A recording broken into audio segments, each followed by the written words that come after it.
Bom, bom dia, alunos do oitavo ano A.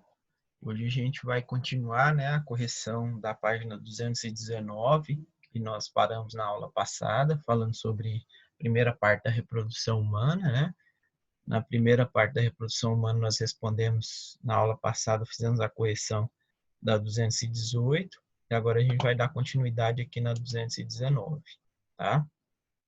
Então vamos lá, na primeira parte aí ele pede para você ler o texto sobre uma pesquisa de agrotóxico e a puberdade precoce e má formação congênita, tá? Aí nesse texto diz o seguinte, que uma professora resistiu em reconhecer que o corpo da filha dela não estava normal.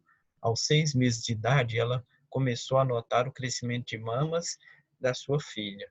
Com 1 ano e 6 meses, quando o desenvolvimento era avançado e inegável aos olhos da mãe, um ultrassom diagnosticou o telarca, que é a primeira fase do desenvolvimento das mamas. Além das meninas com puberdade precoce, a mesma comunidade teve ainda 8 registros de fetos com uma formação congênita, casos que foram relacionados à alta exposição dessas famílias a agrotóxicos por uma pesquisa da Faculdade de Medicina da Universidade Federal do Ceará. Tá? Então, aí ele pede para você sublinhe no texto, acima, 2 efeitos do uso do agrotóxico. Então, o que você vai sublinhar? Efeitos que podem acontecer no corpo humano com relação ao uso de agrotóxico. Primeiro, puberdade precoce, ou seja, acontecer o processo de puberdade ou mudanças do corpo, alterações para a reprodução, antes da média dada pelos humanos, que é cerca de 12 anos de idade, antes da fase da adolescência, acontecer na fase da infância. Então, puberdade precoce. Má formação congênita também, que é má formação de órgãos do organismo que ocorre no feto, tá? Ele pode sair mal formado devido ao contato com agrotóxico. Então, tem que sublinhar essas duas consequências. Qual a importância da puberdade para o ser humano? A puberdade, gente, para o homem, ela é importantíssima porque ela prepara o corpo do homem para o processo de reprodução. Então, é a fase em que o corpo vai ser preparado para a reprodução. Reprodução é a capacidade de formação de novos indivíduos. Então, isso é a importância da puberdade, tá? Então, tá aí, puberdade é o período da preparação do corpo para a reprodução. Vamos para a letra C. De acordo com as informações do texto, o que é puberdade precoce e, se necessário, faça uma pesquisa sobre o assunto, tá? Puberdade precoce é toda vez que ocorrer o processo da puberdade antes da idade média da população, que é cerca de 12 anos de idade. Se o indivíduo entra nas mudanças da puberdade do corpo antes dos 12 anos, a gente chama de puberdade precoce. Então, com 10 anos, com 9, ou o caso extremo dessa garotinha aí, com 6 meses, 1 ano e 6 meses, passou por esse processo de mudança. Então, puberdade precoce é quando ocorre o processo da puberdade antes da média prevista para o corpo humano, que é cerca de 12 anos de idade, ok? Marque com X a alternativa na letra D aí, a alternativa que relaciona a puberdade. Então, desenvolvimento das mamas em meninas é um processo da puberdade, sim. A puberdade faz com que a mama comece a se desenvolver para que ela fique preparada depois, se ela tiver um filho, puder produzir leite para esse filho. Aumento do tamanho dos testículos no menino. Sim, na puberdade os órgãos sexuais se desenvolvem, como testículos e pênis. Então, está correto marcar um X nessa alternativa. Surgimento de pelos na região pubiana. Também é uma alteração que ocorre só na puberdade.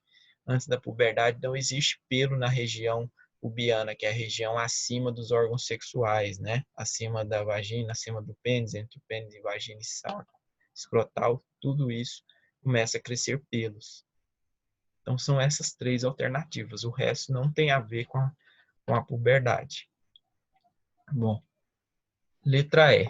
Os agrotóxicos são produtos químicos que causam graves problemas de saúde nos seres humanos. É para você conversar com colegas, né, sobre a possível maneira de exposição do ser humano a esses produtos, se necessário fazer uma pesquisa. Como a conversa com um colega está limitada, vocês tiveram que fazer uma pesquisa. Nessa pesquisa você vai descobrir que nós podemos entrar em contato com os agrotóxicos das seguintes maneiras, né? O humano pode entrar em contato com um agrotóxico por exposição, né, por meio de ingestão de alimentos e água contaminada pelo agrotóxico ou ar.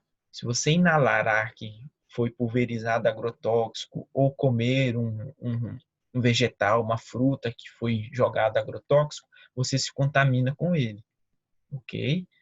Ou se o agrotóxico escorreu para a água, né, eles aplicou lá na lavoura, veio uma chuva, carreou esse negócio para o rio, do rio veio parar na nossa casa, então a gente, quando bebe a água vem com agrotóxico, que a gente se contamina pelo agrotóxico, tá? A gente também pode se contaminar com contatos no solo, né? Quando tocar no solo, pisar no solo, que tenha sido aplicado agrotóxico, tá? Contato com embalagem descartável, que tenha entrado em contato com um ambiente com agrotóxico, e principalmente as pessoas que mais, né, desenvolvem rápido sintomas de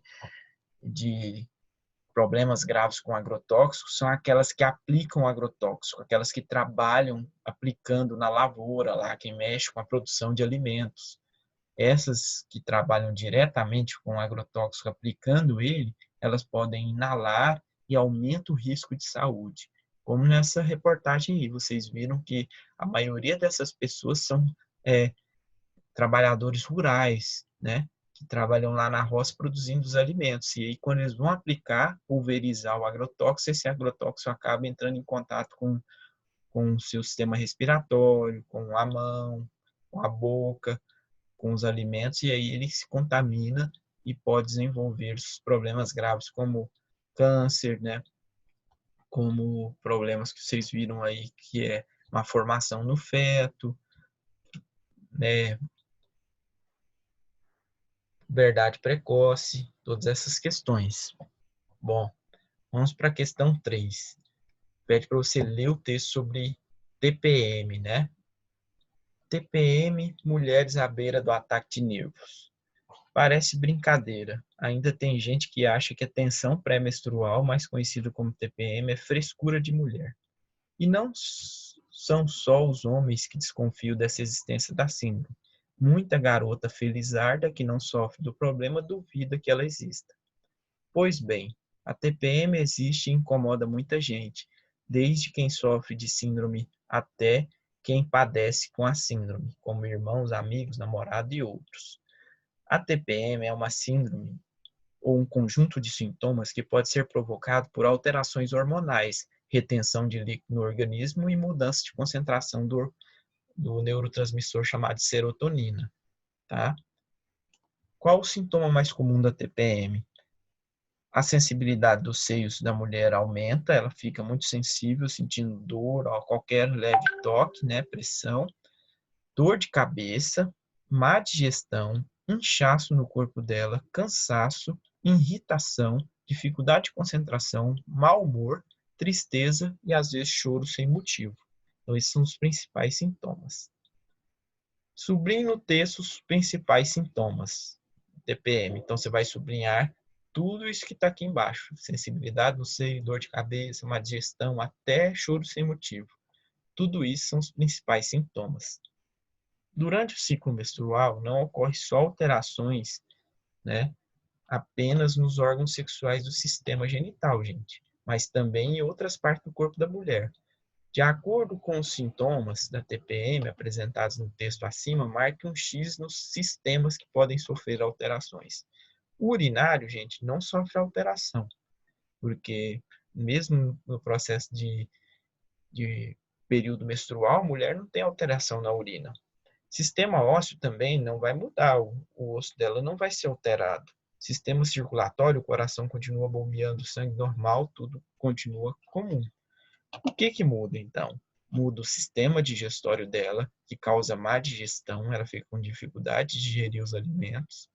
sistema linfático dela, ou seja, o sistema que tem os glóbulos brancos e a linfa do corpo, que é a defesa do corpo, ele é alterado e ele fica com a imunidade baixa, a mulher fica com a imunidade baixa nessa época, né, podendo ficar mais suscetíveis a contrair doenças, né, e o sistema nervoso dela fica alterado, por isso que ela fica com dor de cabeça, né, com irritação, com mau humor, isso tudo tem a ver com o sistema nervoso, viu?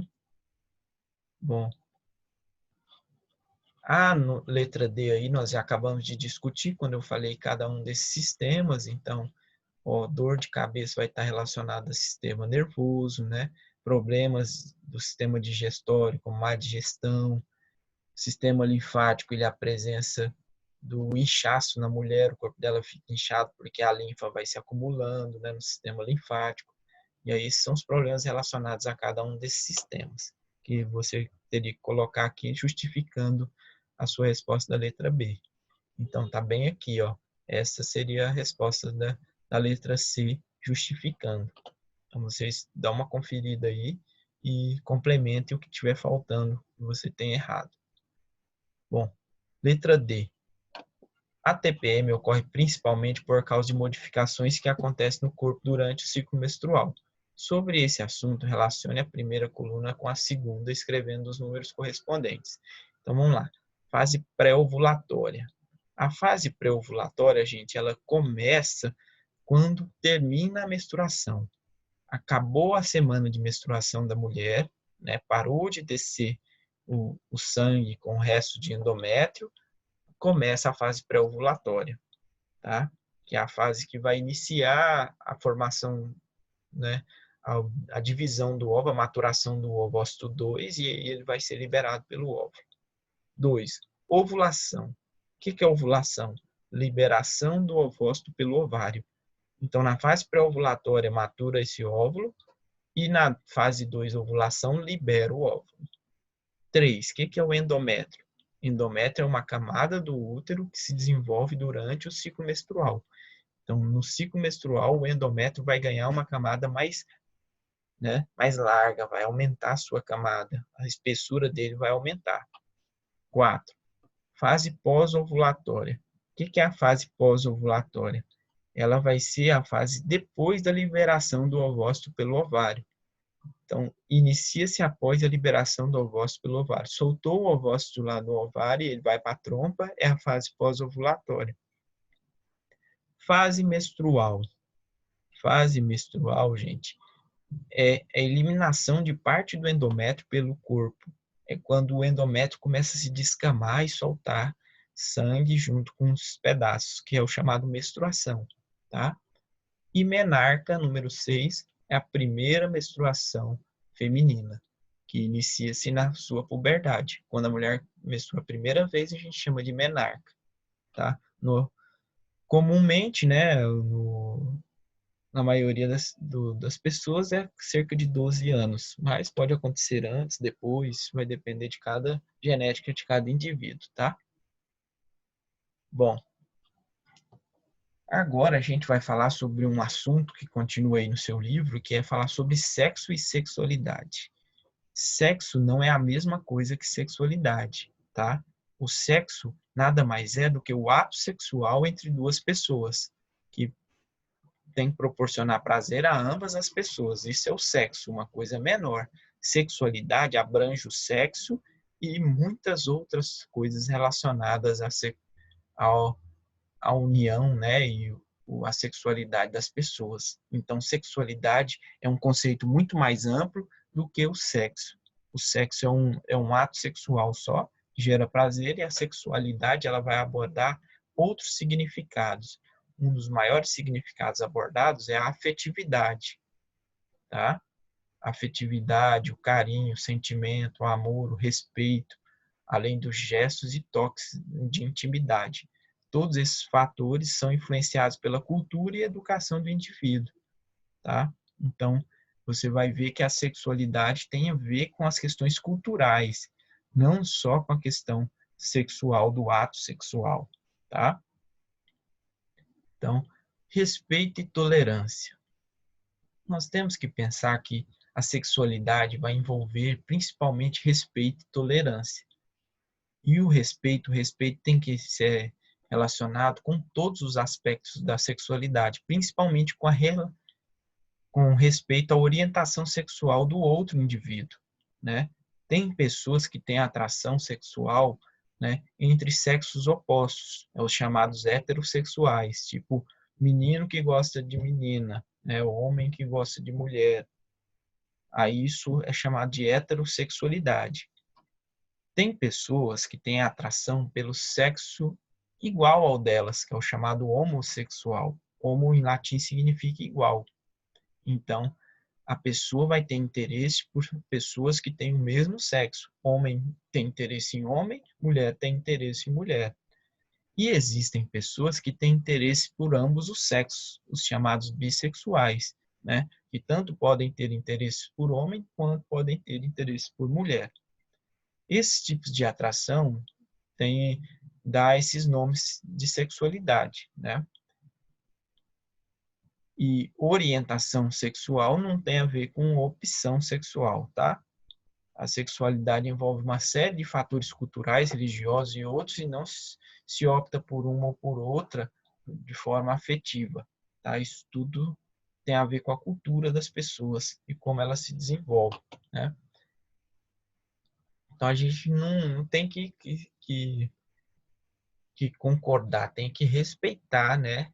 E evitar discriminações de diferenças de sexo, de cultura, de etnia, de crença, de tudo quanto é coisa que as pessoas têm. E tem que evitar julgá-las, né? E discriminá-las, né? A gente não pode discriminar uma pessoa só porque ela é alta, porque ela é baixa, porque ela é gorda, porque ela é magra, porque ela é rica ou pobre, ou tem deficiência ou não, né? Ou a mesma coisa para sexualidade.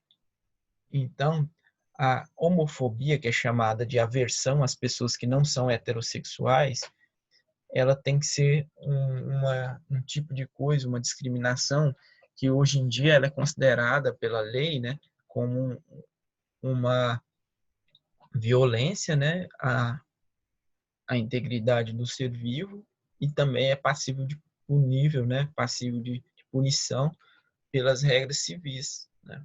Então, tem que respeitar as pessoas, tem que respeitar as suas escolhas e decisões, tá? Não ter preconceitos que algumas culturas propagam.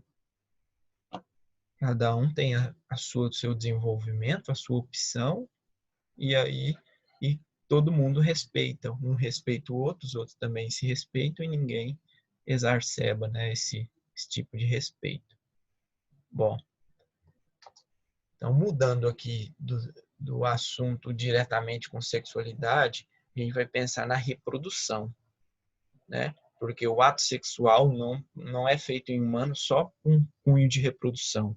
Às vezes ele é feito só com cunho de afetividade, de prazer, de união, e não para fazer filhos. Mas quando ele for feito para realização de reprodução, aí tem que envolver esses aspectos aqui. O primeiro aspecto da reprodução é a fecundação.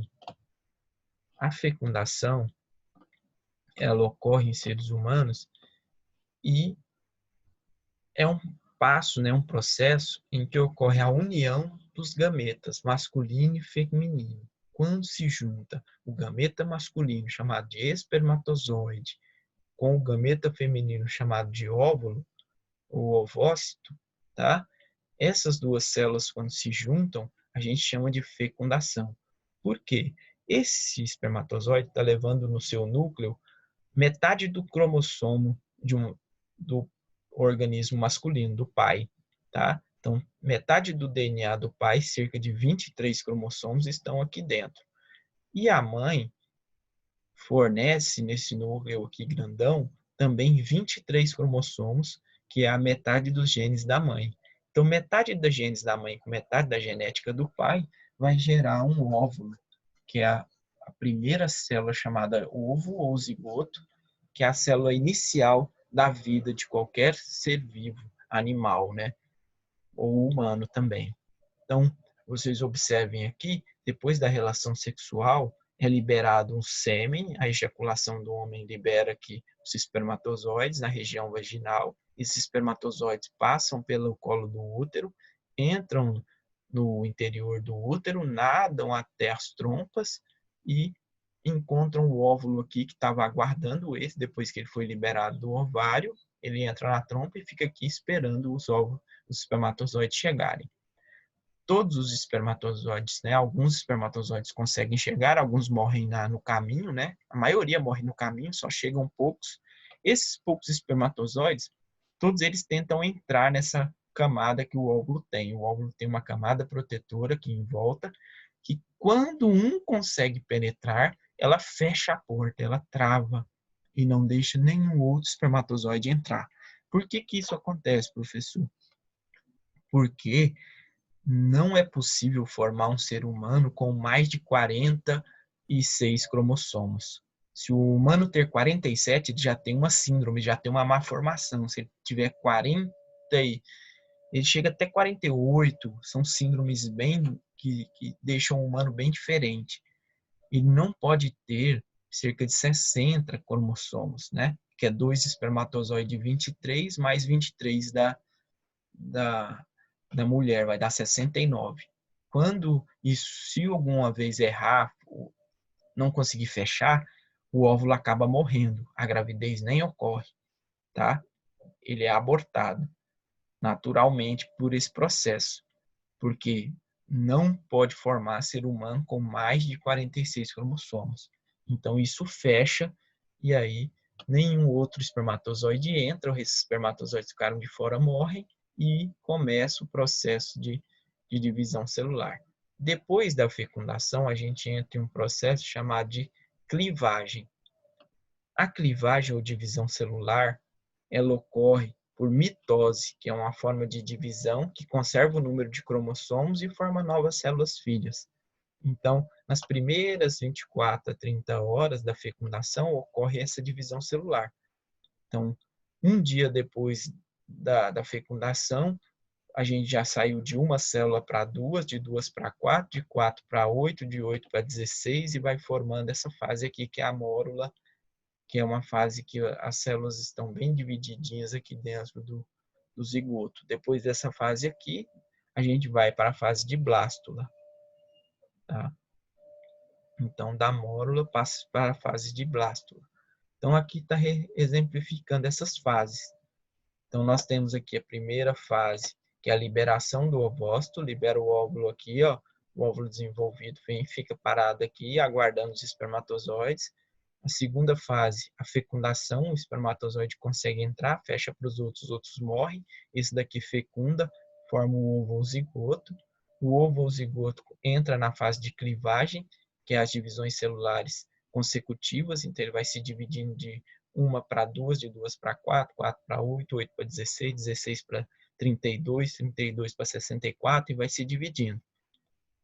Depois que ele se divide, ele faz isso aqui, ó. Ele pega as células, joga para o canto, abre um espaço no meio e forma o que a gente chama de blástula, fase de blástula.